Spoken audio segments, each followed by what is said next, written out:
Hello everyone, welcome back to my channel graduation classes. आप सब लोगों का स्वागत है ग्रेजुएशन क्लासेस में, और जो नए हैं उनका भी स्वागत है ग्रेजुएशन क्लासेस में। देखिए कल से 2021 स्टार्ट होने वाला है। सब ये बताते हैं कि हमें आने वाले साल में क्या करना चाहिए और कौन कौन से रिजोल्यूशंस लेने चाहिए। लेकिन अब आज मैं इस वीडियो में आपको बताऊंगी कि आपको आने वाले साल में कौन कौन सी गलतियां नहीं करनी है।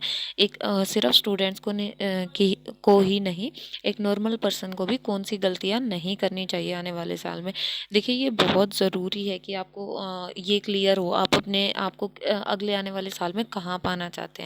अब वो टाइम गया, जैसे सुपर 30 का डायलॉग है ना कि राजा का बेटा राजा ही बनेगा, वो टाइम गया। अब जो असली हकदार है वही राजा बनेगा। तो चलिए शुरू करते हैं।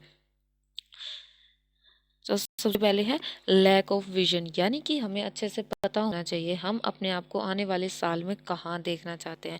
हमें इस चीज़ का बारे में ये नहीं डाउट रहना चाहिए कि हमें क्या करना है। पहले आपको ये क्लियर होना चाहिए आप लाइफ में क्या अचीव करना चाहते हैं। टारगेट ज़रूरी नहीं है कि कोई बहुत बड़ा टारगेट हो, आप छोटे छोटे टारगेट्स भी रख सकते हो और उनको कंप्लीट करके इससे क्या होगा, आपको मोटिवेशन मिलेगी कि अगर आप छोटे टारगेट्स पूरा कर रहे हो तो आप बड़े टारगेट्स भी पूरा कर सकते हो। ठीक है। देन है टाइम वेस्ट, यानी कि हमें टाइम वेस्ट बिल्कुल भी नहीं करना है। अगर मत जैसे कि कई बंदे होते हैं सोशल मीडिया पे 2-2 3-3 घंटे ऐसे ही वेस्ट कर देते हैं। उनको यही नहीं पता होता कि उन्होंने कोई काम स्टार्ट किया था उसको ख़त्म भी करना है। बीच में अगर क्लास लेने बैठे हैं, ऑनलाइन क्लास चल रही है उनकी, तो फिर कोई अपना यूट्यूब चला के कुछ देख लिया या FB इंस्टाग्राम चला के कुछ भी देखने लग जाते हैं। तो ये टोटल वेस्टेज ऑफ टाइम होता है। अगर आपको लाइफ में कुछ अचीव करना है तो उसके लिए आप अपने टाइम को अच्छी जगह इन्वेस्ट कीजिए। जहाँ से आपको ये लग रहा है कि हाँ ये चीज़ मेरे काम की है, वहाँ पे टाइम को इन्वेस्ट कीजिए। फालतू में टाइम वेस्ट करने का कोई फ़ायदा नहीं होता। टाइम एक बार निकल जाता है, उसके बाद गिल्ट के अलावा और कुछ भी नहीं रह जाता हमारे पास, सिर्फ पछतावा रह जाता है। वो कहावत है ना, जब चिड़िया चुग गई खेत अब पछताए क्या होत, जब चिड़िया चुग गई खेत। तो हमें पछताने से बचना है, उसके लिए ज़रूरी है कि हम अपना टाइम वेस्ट ना करें। नेक्स्ट है इरेगुलरिटी। अब आप यहीं से हिसाब लगा लीजिए, पहले मेरी वीडियोस 2-3 कंटिन्यूसली आई, एकदम से इरेगुलरिटी आ गई। हमें कंसिस्टेंट रहना है। इस साल मेरी कोशिश यही होगी कि मैं अपने इस चैनल में कंसिस्टेंसी लाऊं, इरेगुलर ना रहूं। सबसे ज़रूरी है, अगर हमें टारगेट तक पहुंचना है तो हमें हर स्टेप को फॉलो करना होगा। हर स्टेप पे ये देखना होगा हमारी प्रोग्रेस क्या है। अगर हम अपनी डेली की प्रोग्रेस को नोट डाउन करते हुए चलेंगे ना और इरेगुलर नहीं होंगे, वो अलग बात होती है। अगर हमारी तबीयत ख़राब है इस वजह से या कोई और प्रॉब्लम है इस वजह से हम इरेगुलर हो गए हैं, लेकिन बाद में वापस से उसी मोटिवेशन के साथ स्टार्ट करना, ये बहुत बड़ी बात हो जाती है। तो हमें बिल्कुल भी इरेगुलर नहीं होना है। नेक्स्ट है ignorance of study and health, यानी कि अगर हम कुछ अचीव करना चाहते हैं, अब देखिए अगर छोटा टारगेट है बड़ा टारगेट है, डजेंट मैटर। अगर आप अपनी हेल्थ का ध्यान नहीं रखेंगे तो कुछ भी नहीं होने वाला है। हेल्थ इज़ वेल्थ, यानी कि अगर हमें वेल्थ पानी है तो हमारी हेल्थ भी अच्छी होनी चाहिए।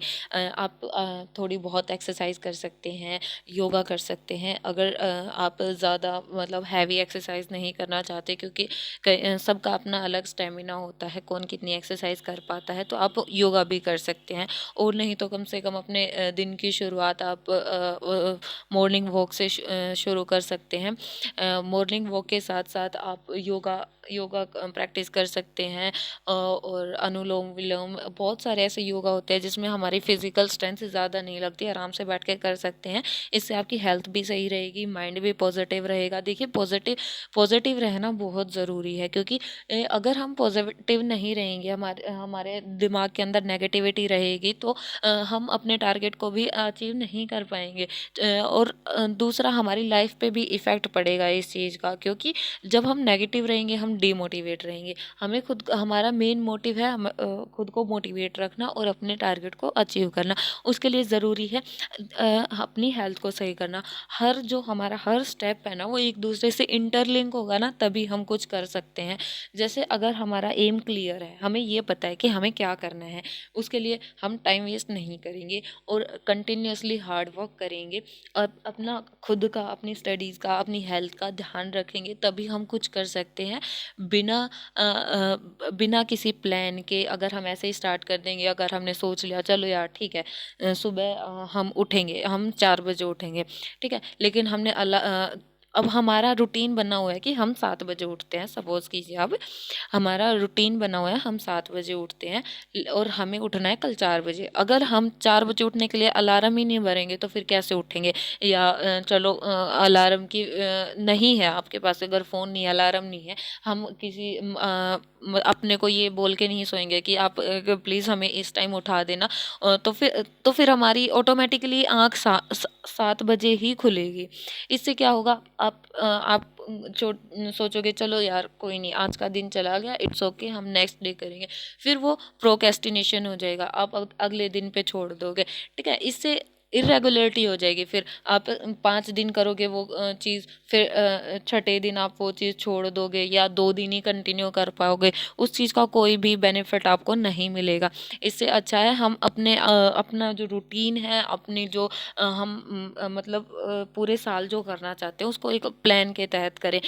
ये ज़रूरी नहीं है कि पूरे साल का प्लान अभी आपको बना के तैयार करना है। आप वीकली प्लान कर सकते हो या फिर मंथली प्लान कर सकते हो। मंथली प्लान थोड़ा सा लेंथी हो जाता है और मे बी सबकी अपनी प्रॉब्लम्स होती है या कुछ और हो जाए, तो इससे अच्छा है आप वीकली, मेरा पर्सनल थिंकिंग ये है कि आप वीकली प्लान बना के चलो।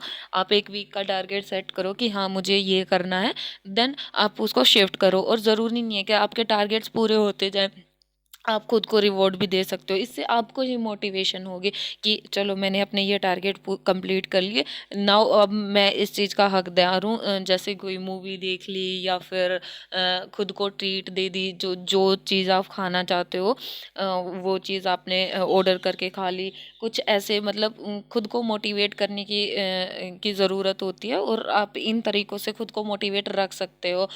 और अगर आप चाहो तो मंथली प्लान भी बना सकते हो। जैसे आपने पूरे मंथ की डेट लिख ली, देन आपने एक दिन का टारगेट कंप्लीट किया, उस पे क्रॉस कर दिया। इससे जब आप मंथ के लास्ट में आप देखोगे आपके कितने क्रॉस हुए हैं या कितने दिन स्किप हुए हैं, उससे आपको अपनी प्रोग्रेस का पता चलेगा। उससे आपको पता चलेगा आपने कितना सोचा था और अभी तक आपने कितना किया है, ठीक है।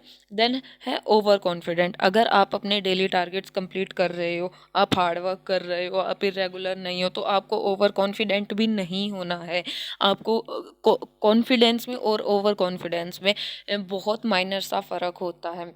जैसे कि ये चीज़ मैं कर सकता हूँ, ये मेरा कॉन्फिडेंस है, और ये चीज़ मैं ही कर सकती हूँ या कर सकता हूँ, ये मेरा ओवर कॉन्फिडेंट है। आपको ओवर कॉन्फिडेंस डेंस होने से बचना है, क्योंकि ओवर कॉन्फिडेंट के चक्कर में कई बार हम अपने टारगेट से दूर हो जाते हैं, या फिर हमें ये होता है कि हाँ ये तो अब की बार तो मेरा ये अचीव हो ही जाएगा, और फिर अगर वो अचीव ना हो तो बहुत ज़्यादा डिमोटिवेट हो जाते हैं। तो इस वजह से आपको ओवर कॉन्फिडेंस से बचना है, ठीक है। Okay, thank you for watching. आज के लिए बस इतना ही, and don't forget to press the bell icon, ताकि आपको मेरी वीडियोस की नोटिफिकेशन मिलती रहे और अब से हम भी रेगुलर रहेंगे। और please guys subscribe my channel, that is graduation classes. And अगर आपको कोई भी क्वेश्चन पूछना हो, कोई भी क्वेरी हो, तो आप हमें मेल छोड़ सकते हैं, that is graduationclasses183@gmail.com। Thanks for watching again.